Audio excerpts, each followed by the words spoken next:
मतलब का रिश्ता। एक गांव में एक बड़ा साहूकार रहता था।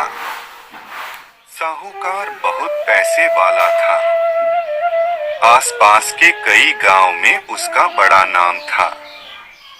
लेकिन इस साहूकार को अपने पैसों का, अपने रुतबे का और अपने नाम का बड़ा ही घमंड था।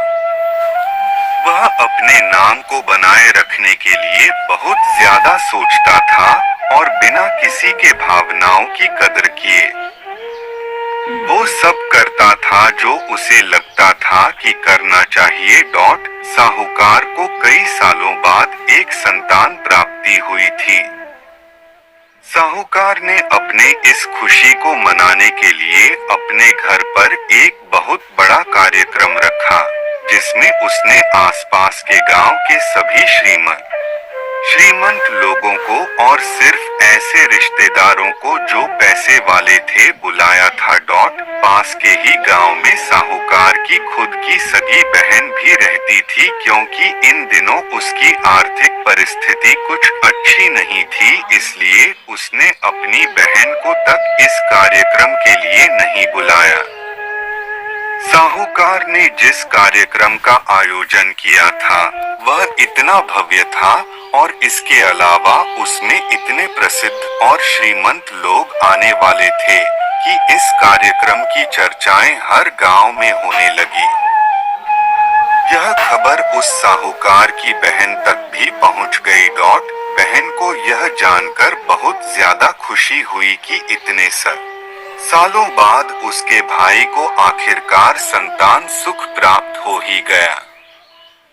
बहन ने सोचा कि भाई गलती से उसे इस बारे में बताना भूल गया होगा और अपनों को भला कोई न्योता देता है। भोली बहन ने अपने भाई के यहाँ उस कार्यक्रम में जाने की तैयारियां शुरू कर दी। जिस दिन वह कार्यक्रम था उस दिन बहन सुबह सुबह ही अपने भाई के घर जाने के लिए निकल पड़ी। रास्ते में अपने पुराने मैले कपड़े देख उसे ख्याल आया कि अगर किसी और के घर जाना होता तो मैं ऐसे कपड़ों में जाने की सोचती भी नहीं, लेकिन मैं तो मेरे अपने घर, मेरे मायके जा रही हूँ, वहाँ ये सब सोचने की कोई जरूरत नहीं है। जैसे ही वह अपने मायके पहुंची वहां का भव्य आयोजन देखकर वह बहुत खुश हो गई और उसे अपने भाई पर बहुत गर्व हुआ। वहां पर वह जल्दी से जल्दी अपने भाई को मिलकर उसकी खुशी में शामिल होना चाहती थी। वह तुरंत सीढ़ियां चढ़कर घर के अंदर प्रवेश कर गई। उसने देखा कि उसका भाई मेहमान के तौर पर आए सभी धनाढ्य और नामी लोगों का स्वागत करने में व्यस्त है। बहन जैसे ही अपने भाई की तरफ उससे मिलने के लिए बढ़ी, उसके भाई की नजरें उस पर पड़ गई और अपनी बहन को ऐसे मैले पुराने कपड़ों में देखकर भाई ने उससे मिलना तो दूर बल्कि तुरंत बहाना बनाकर वहां से निकल गया। बहन ने सोचा इतने लोगों में बेचारा अकेला भाई क्या क्या करे, जरूर उसे कुछ काम याद आया होगा इसलिए वहां से चला गया होगा। बहन बाद में अपनी भाभी से मिलने गई। भाभी ने उसका स्वागत किया और उसे खाना खाने के लिए आग्रह किया।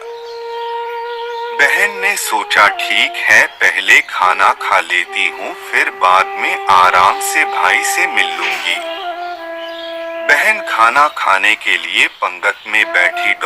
साहूकार भाई ने देखा कि अपने सभी धनवान मेहमानों के बीच उसकी गरीब बहन बैठी हुई।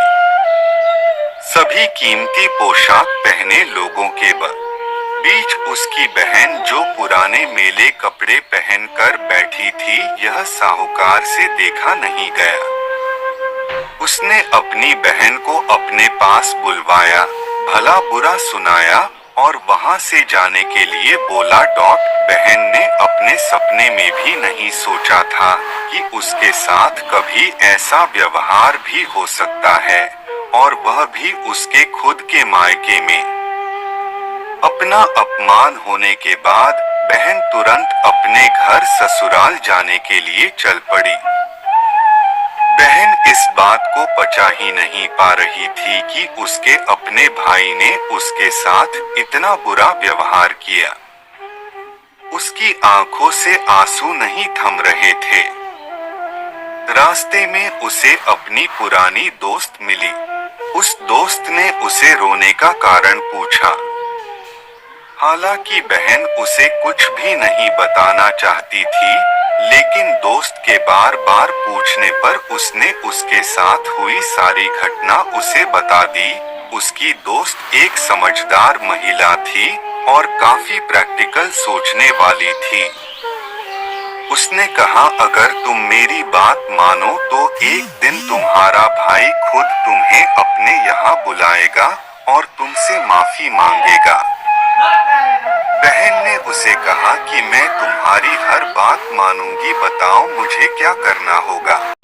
दोस्त ने कहा कि तुम इस अपमान को, इस दुख को एक दिशा दे दो और कोई गृह उद्योग शुरू कर दो। उसमें इतनी मेहनत करो कि उस काम में तुमसे अच्छा कोई भी ना हो। बहन को अपने दोस्त की बात सही लगी। उसने घर पहुंचकर अपने आंसू पोंछकर उसी दिन से एक गृह उद्योग शुरू किया। उसने दिन रात मेहनत की, अपने साथ कई और गांव की महिलाओं को जोड़ा और देखते ही देखते उसका गृह उद्योग चल पड़ा। कुछ ही सालों में आसपास के 50 गांव में उसका नाम और रुतबा काफी बढ़ गया और अब वह पैसों के मामले में अपने भाई से भी ज्यादा बड़ी बन गई। भाई को भी जब यह पता चला कि उसकी बहन इतनी श्रीमंत हो गई है, तो उसने सोचा कि एक बार उससे मिलकर आया जाए। वह जब अपने बहन को उसके घर मिलने पहुंचा, तो बहन ने उसका किसी राजा महाराजा की तरह स्वागत किया। उसके पसंद खाना खिलाया। बहन का ऐसा व्यवहार देखकर भाई को अपनी पिछली गलती का एहसास हुआ, इसलिए उसने अपनी बहन को अपने घर होने वाली पूजा के लिए आमंत्रित किया। कुछ ही दिनों बाद बहन अपने भाई के यहाँ उस पूजा के लिए पहुँच गई। जैसे ही बहन अपने भाई के घर पहुंची, उसका भाई उसके स्वागत के लिए दरवाजे में ही खड़ा था। बहन अपने महंगी गाड़ी में आई थी। उसने बहुत कीमती साड़ी और उससे भी ज्यादा कीमती गहने दागिने पहन रखे थे। बहन का ऐसा ठाठ बाट देखकर सिर्फ भाई नहीं बल्कि उसका पूरा गांव दंग रह गया। भाई दौड़कर आया और बहन की गाड़ी का दरवाजा खोलकर उसे बाहर आने के लिए कहा और बड़े प्यार से उसे पूजा का प्रसाद ग्रहण करने के लिए बुलाया। बहन को इस बार 12 पकवान परोसे गए थे। चांदी की थाली में उसे खाना दिया गया था। वह साथ में एक सोने की चम्मच भी रखी गई थी। उसके बैठने के लिए बेशकीमती पाट रखा गया था। बहन को यह सब देखकर उसके वह पुराने दिन याद आ गए जब भाई ने उसे बिना खाना खिलाए ही भला बुरा कहकर वापस लौटा दिया था। बहन खाना खाने के लिए तो नहीं बैठी, लेकिन उसने अपने सारे कीमती दाग दागिने और जेवर उतारकर उस थाली के सामने रख दिए और खाने में से कुछ निवाले उन दाग दागिना पर रख दिए। बहन का ऐसा व्यवहार देखकर सभी हैरान थे। किसी को नहीं समझ में आ रहा था कि बहन ऐसा क्यों कर रही है। आखिर वह क्यों उन जेवरों को खाना खिला रही है। जब सभी ने उससे पूछा कि वह क्यों ऐसा कर रही है, तब बहन ने सबके सामने बताया कि आज जो उसका इतना मान सम्मान हो रहा है, वह दरअसल उसका नहीं, उसके इन्हीं कीमती दाग दागिनों और कपड़ों का हो रहा है। क्योंकि मैं तो अभी भी वही पुरानी साहूकार की बहन ही हूँ। अगर कुछ बदला है तो वह मेरी परिस्थिति है। मेरे कपड़े और गहने हैं डॉट। भाई ने अपनी गलती का एहसास होने पर इस बार अपनी बहन के पैर पकड़कर माफी मांगी। बहन जो पहले भी अपने भाई से निस्वार्थ प्रेम करती थी, उसने अपने भाई को माफ कर दिया और उसे गले से लगा लिया। दोस्तों, पैसे सिर्फ हमारे जीवन को सरल बनाने के लिए है, जबकि रिश्ते जीवन में मिले किसी वरदान की तरह है, अगर उन्हें सच्चे मन से और निस्वार्थ भाव से निभाए जाए। पैसे खर्च हो जाए तो आप बाद में भी कमा सकते हैं, मगर रिश्ते खर्च हो जाए, टूट जाए, तो दुनिया का सारा धन भी आपको उन्हें वापस नहीं दिला सकता।